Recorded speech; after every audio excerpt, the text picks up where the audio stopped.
Good afternoon, sir. This is Sechito Isaac doing computer science evening.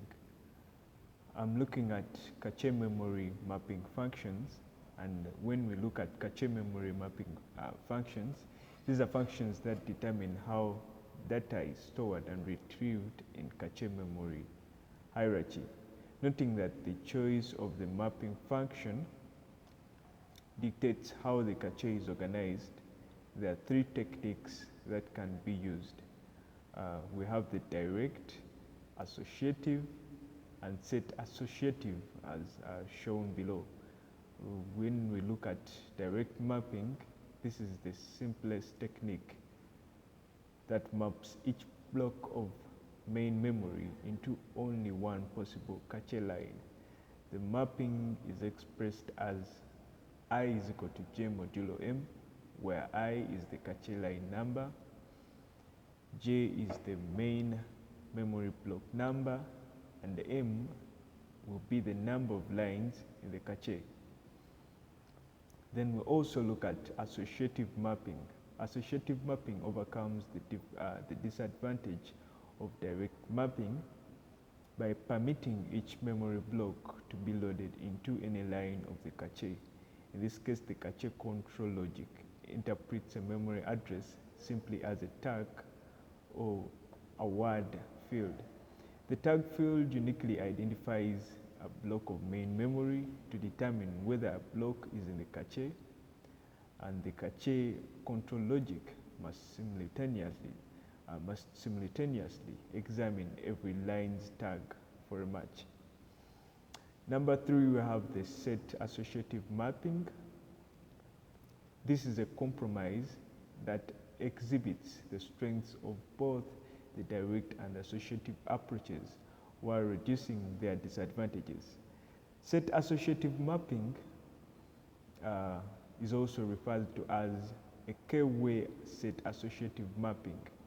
With set associative mapping, a given block, dj, can be mapped into any of the lines of set j.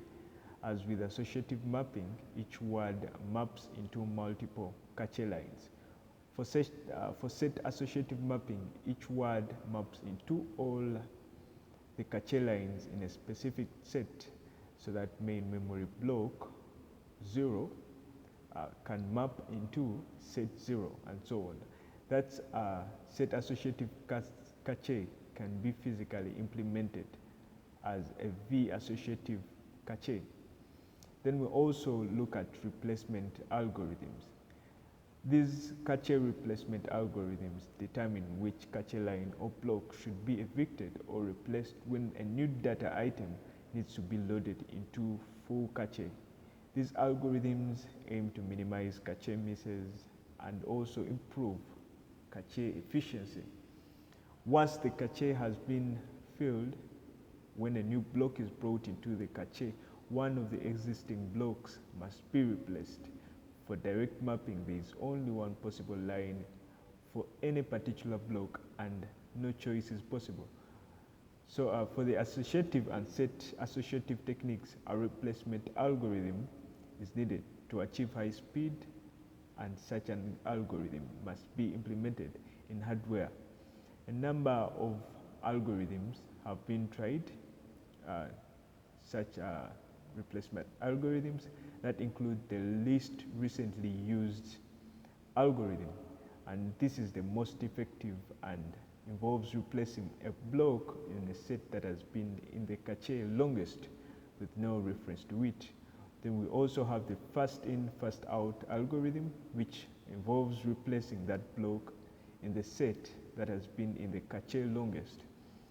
First in, first out, FIFO, is easily implemented as a round robin or circular buffer technique. Then we also have the least frequently used technique.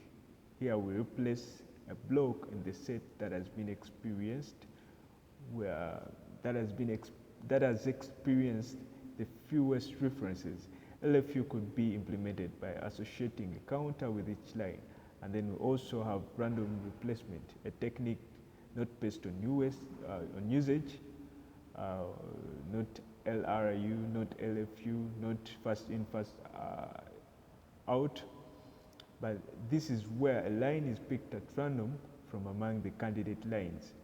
And simulation studies have shown that random replacement provides only slightly inferior performance to an algorithm based on usage. Thank you, sir.